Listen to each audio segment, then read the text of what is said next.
Hello and welcome to today's inaugural edition of Islamabad Today for ThinkTech Hawaii. My name is Hamzah Rifaat Hussain, and today we're going to be speaking to veteran diplomat who served as the High Commissioner of Pakistan to India, and he was also a former Foreign Office spokesperson, Mr. Abdul Basit.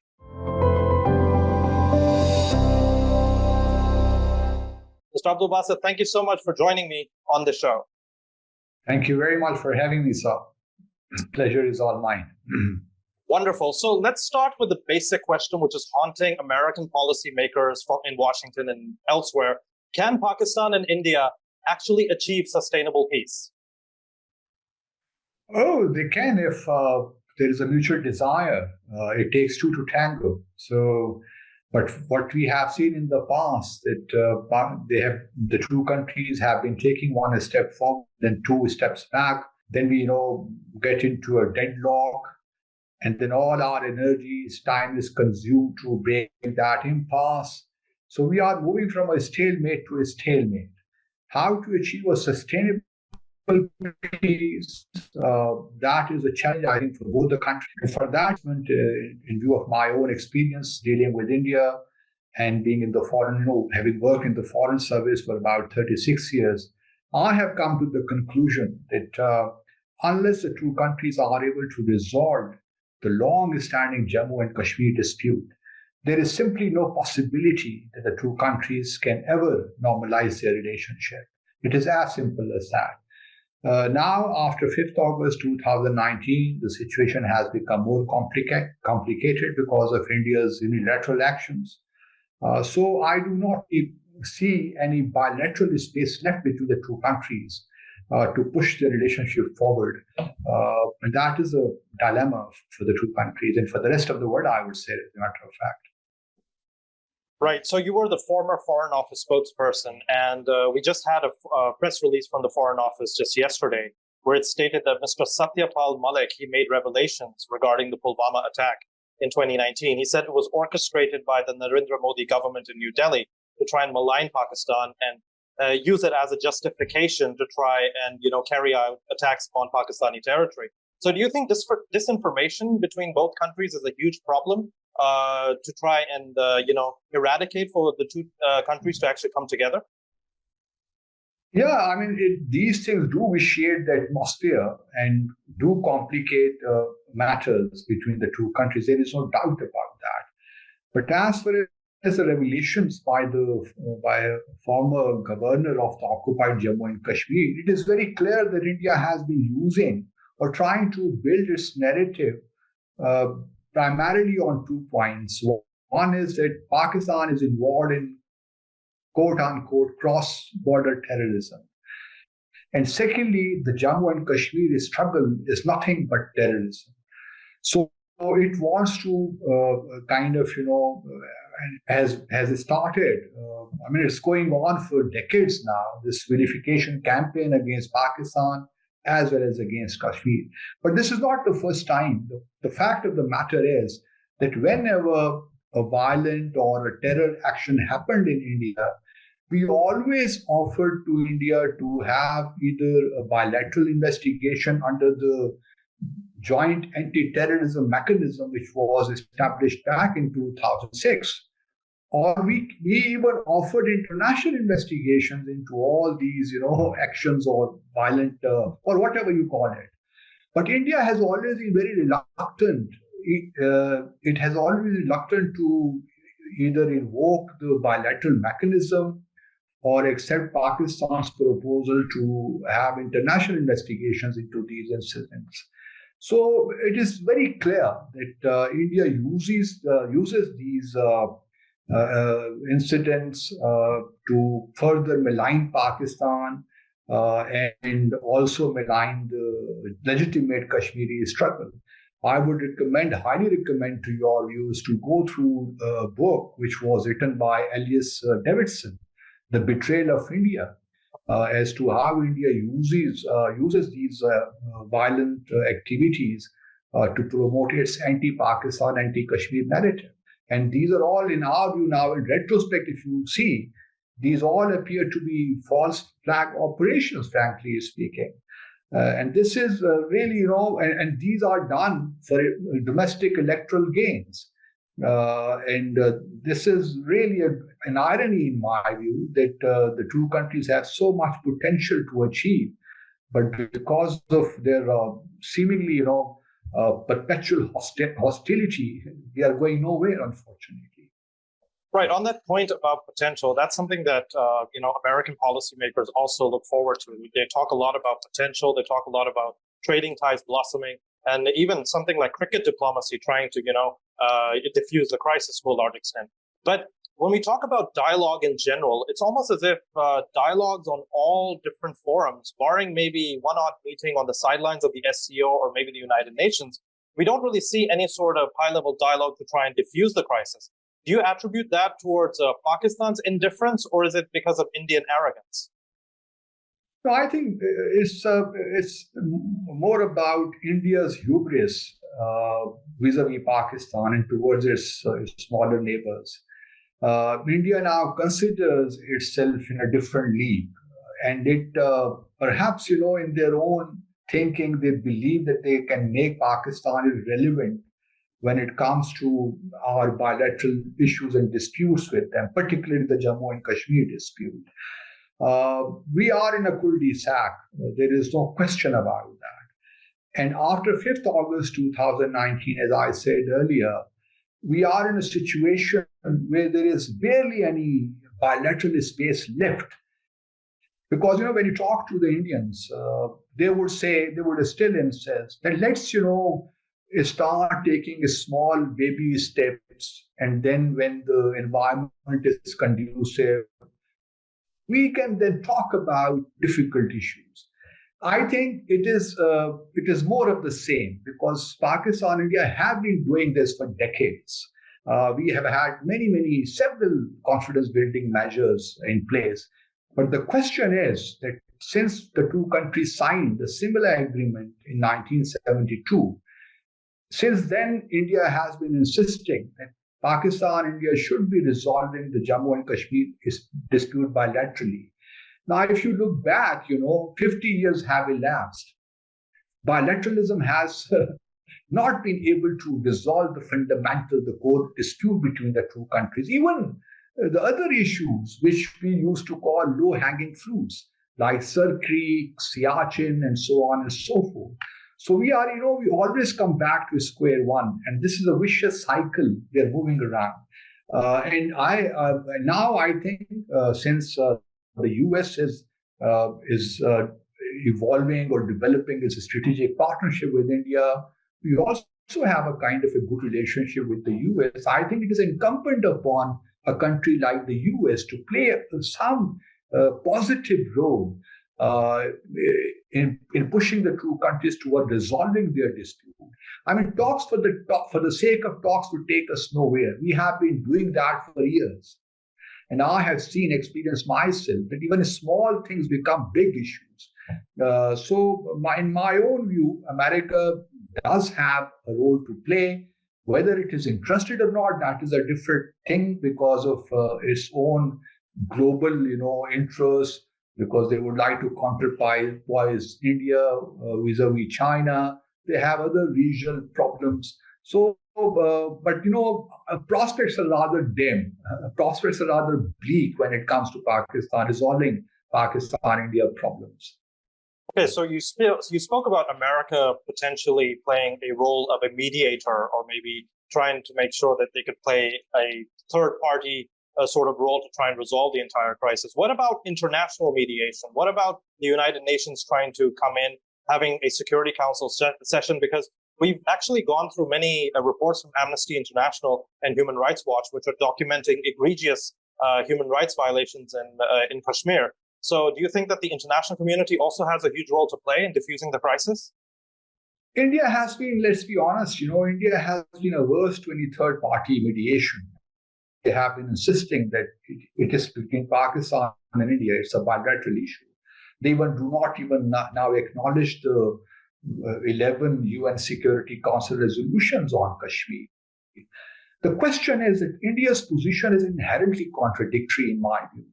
Because on the one hand, they say that it's a bilateral issue between Pakistan and India to be discussed and resolved.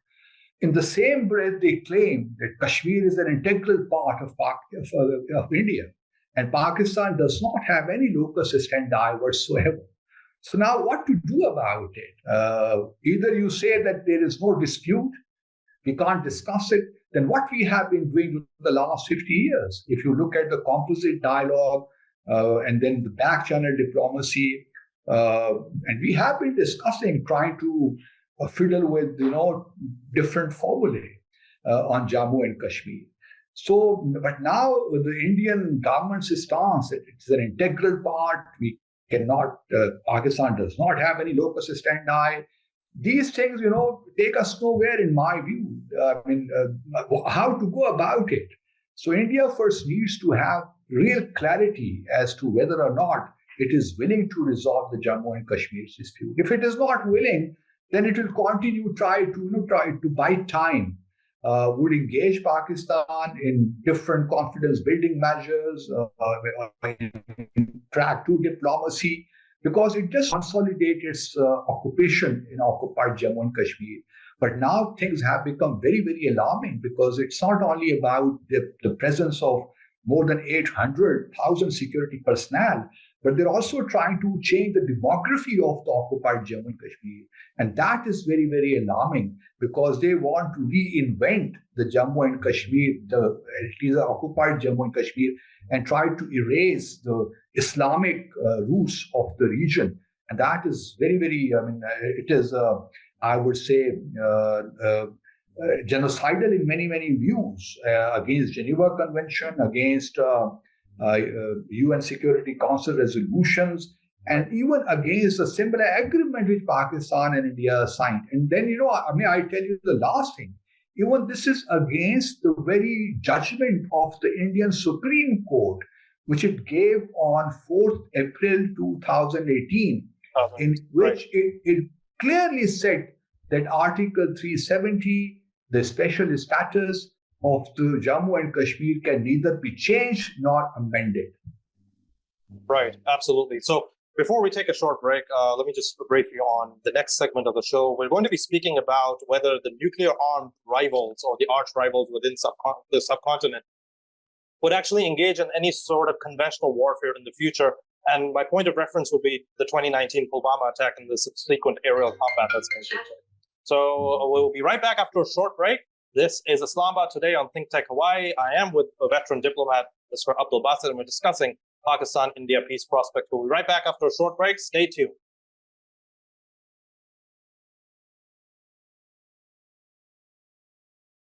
Aloha. My name is Tim Apicella, host of American Issues Take One. Join me in our spring 2023 fund drive, Discovering Our Future. Click on the donate button on thinktechhawaii.com or on our daily email advisory, or send a check to ThinkTech Hawaii, 1164 Bishop Street, Suite 603, Honolulu, 96813. Thanks so much. Every gift helps.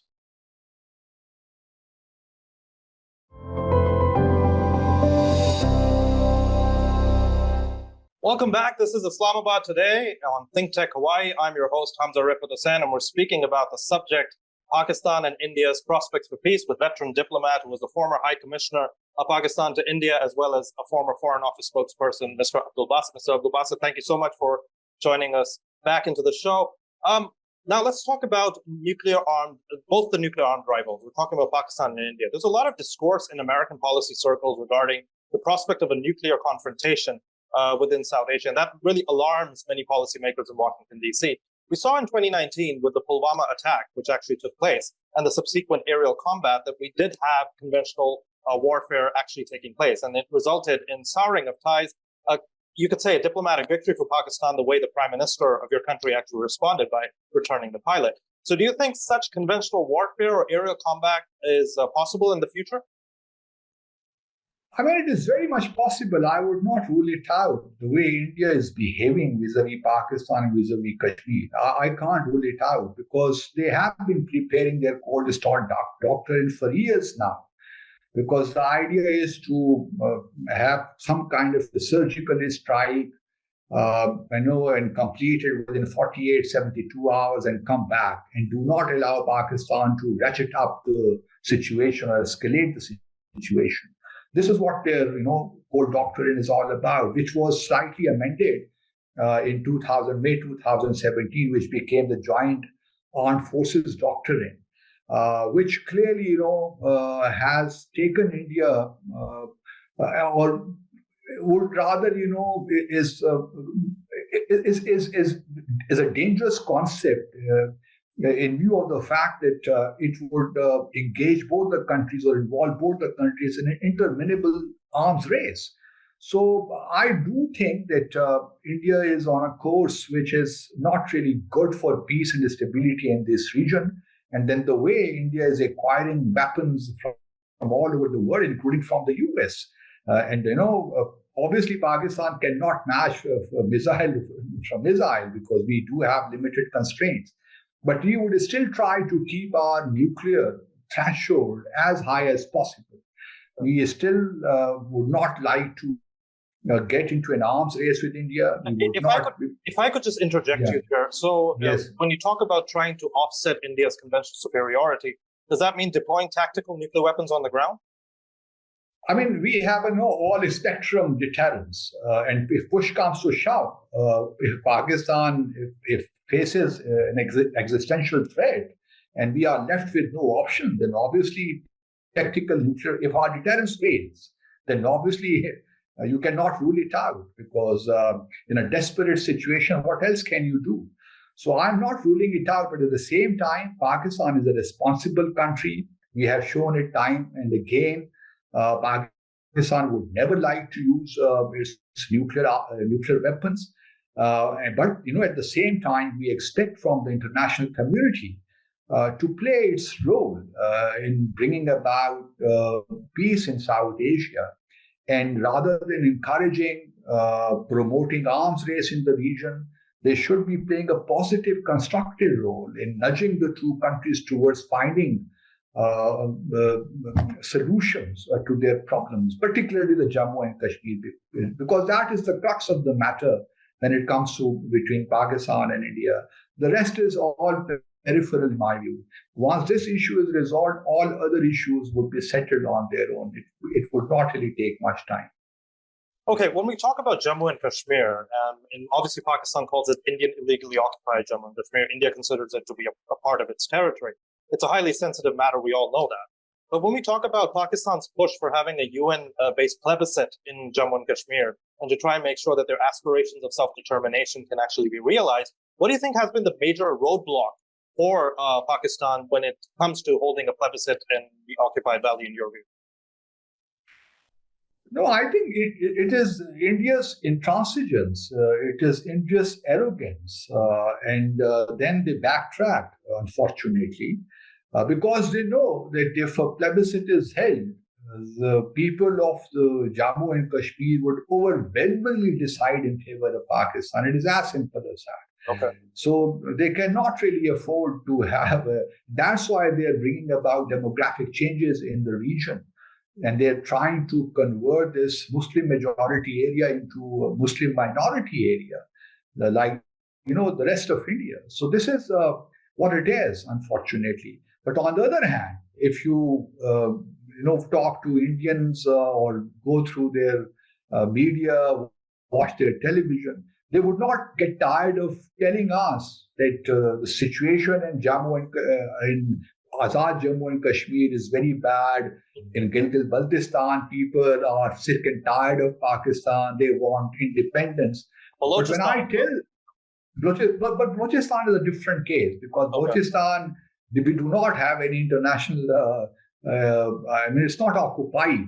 We can have insurgencies in different parts of the world as we have in India in northeastern states. So there is no analogy between Balochistan and Jammu. Yeah, but when you talk about Indian media and the kind of narratives that are promoted, it's almost as if they claim that Balochistan requires independence. It has to, be separated from Pakistan. That's how the bellicose rhetoric media actually. They are trying, but legally speaking, there is no comparison. I mean, the two you cannot really mix apples and oranges. Okay. They're two different situations. Yes, you can perhaps, Balochistan can be compared with the issues which are there in northeastern states of India, seven sister states as they are called. But when it comes to Jammu and Kashmir, it is very interesting that they say that, things are now improving in occupied Jammu and Kashmir. There is far more development there. People are happy. There is a problem in Azad Jammu and Kashmir and Gilgit-Baltistan. But then you tell them that if you're happy with India, and even people of Azad Jammu and Kashmir and Gilgit-Baltistan want to join India, then what is the problem in holding a plebiscite or a referendum? You will get a result in your favor. And you can also have Azad Jammu and Kashmir and Gilgit-Baltistan as part of India. But it is all propaganda, and I wish they would have allowed the UN team, as was recommended by the UN Human Rights Commissioner in his report, in their report of 2018 and 2019, they refused to allow their delegation to come and visit occupied Jammu and Kashmir. They even did not allow the OIC special representative on Jammu and Kashmir. So it is very clear that they are not willing to either listen to the world international community, nor are they willing to engage with Pakistan meaningfully. I can see there is some desperation in India at the moment that they need to somehow engage Pakistan in small confidence building measures, diplomatic relations be brought back to the High Commissioner level, trade be resumed. They want whatever they did on 5th August 2019. But they haven't been very successful, one who aren't they? strongly, thank God, they haven't been successful, because Pakistan needs to be very, very clear. Now we have taken a position, Pakistan should stick to it to the hilt, in my view. Because if today we engage with India without getting anything in response, it would be disastrous for the Jammu and Kashmir issue. The first thing is that we need to discuss and resolve the Jammu and Kashmir upfront. There is no room for taking small steps and then thinking, 50 years down the road that we would resolve this issue. Because by 50 years down the road, things would have been radically changed in occupied Jammu and Kashmir in terms of demography. Okay, so when we talk about Afghanistan, obviously with the Afghan Taliban government assuming power in Kabul, and that has resulted in a massive exodus of Afghans leaving the country. There's a pervasive humanitarian crisis over there. The banking sector has collapsed. Pakistan has long accused India of using Afghanistan as territory to try and stage their nefarious designs within the country. Do you think that argument still holds true, and what can actually be done about it? No, I think India has been using, and we have provided all the evidence, whatever evidence we have, to the international community, including the UN, and the rest of the commander Kulbhushan Jadhav in 2016. There is no doubt that India, while India did help Afghanistan during the last 20 years since 9/11, they spent almost $3 billion in different economic development projects as well. But at the same time, it used, especially the National Security Directorate of India, funded it and to destabilize Pakistan, particularly Balochistan. All their funding was by India, whether it is Balochistan Liberation Army, Balochistan Republican Army, all those proscribed organizations. Then even the TTP, they used the TTP to create unrest in erstwhile Fata region or tribal areas. So there is no question that India did try its best. Now with the coming of the Taliban, obviously from Pakistan's perspective, we always thought that at least when they took over on 15th August 2021, we thought that at least the space which was available to India would not be there after the Taliban. And I feel that India is facing some problems in terms of using the Afghanistan territory to destabilize Pakistan. The opportunities which were there before the Taliban perhaps have been restricted, and But to say that, to claim that there is no linkage or no funds are being provided to the TTP by India, I think I would not really buy that argument, by that line of argument, because there is still evidence available that TTP in different ways is being funded by India. And these foot soldiers would never know who is using them, why are they being used. It's a very complex network. How funds are provided, who is the mastermind, who plans, and who are the operatives.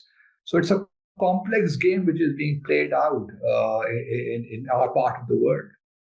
Finally, Ambassador Basit, what do you think are the five main, you could say, steps that you could give five main steps for either India and Pakistan to try and move forward to try and make sure that peace can actually materialize between the two countries? Let's start off with Pakistan. What do you think are the five main steps that the government of Pakistan can actually undertake to try and improve relations with India?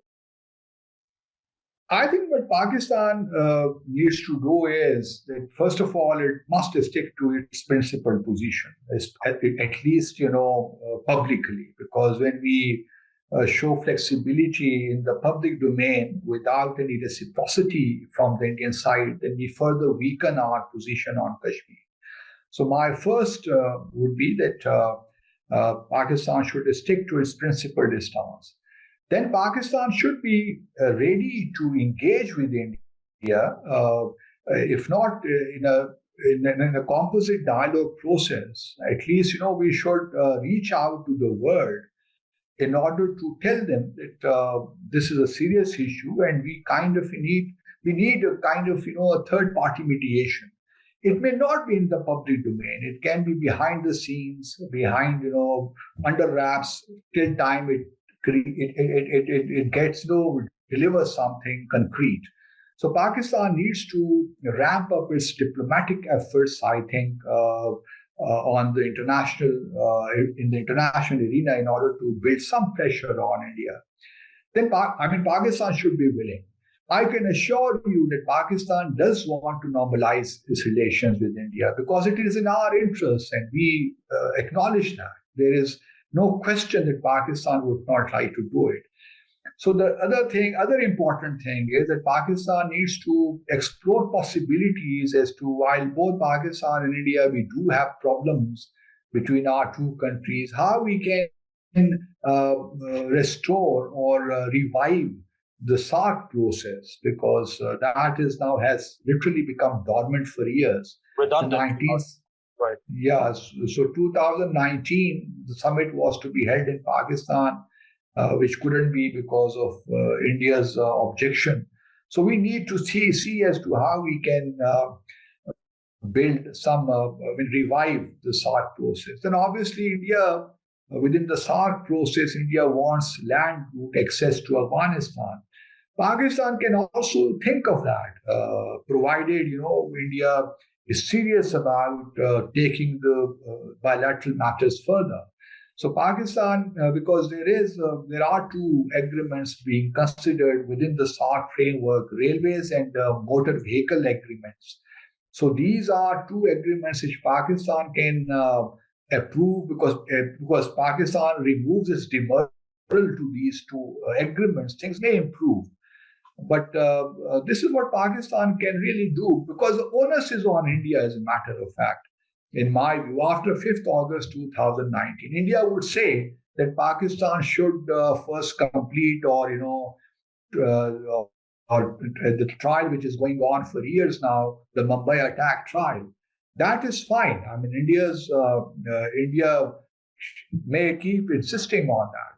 But many people do not know as to why that trial is going nowhere. And I can tell you that because you would understand that the crime scene was in India and the trial is taking place in Pakistan. Right. So we need India's cooperation in order to take this whole trial forward.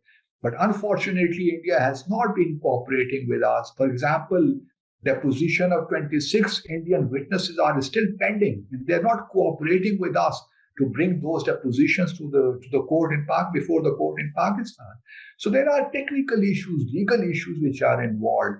So I hope that, at some stage, India does realize that they cannot realize their regional and global aspirations if they continue to have problems with Pakistan, continue to have issues with China, and also with other neighbors. They are a big country. They have more responsibilities. They need to show more magnanimity, in my view, which is unfortunately missing at this point in time. All right. Thank you so much, Ambassador Abdul Basit, for this conversation. It was absolutely wonderful to speak to you and get diplomatic insights on whether peace can actually materialize between India and Pakistan. That's all that we have for now. This is Islamabad Today for ThinkTech Hawaii.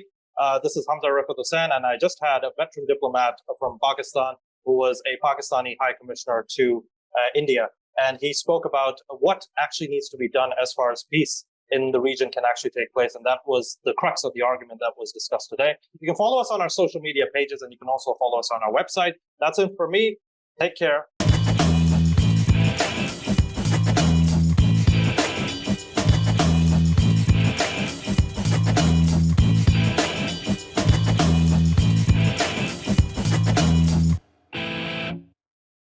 Thank you so much for watching ThinkTech Hawaii. If you like what we do, please like us and click the subscribe button on YouTube and the follow button on Vimeo. You can also follow us on Facebook, Instagram, and LinkedIn, and donate to us at thinktechhawaii.com. Mahalo.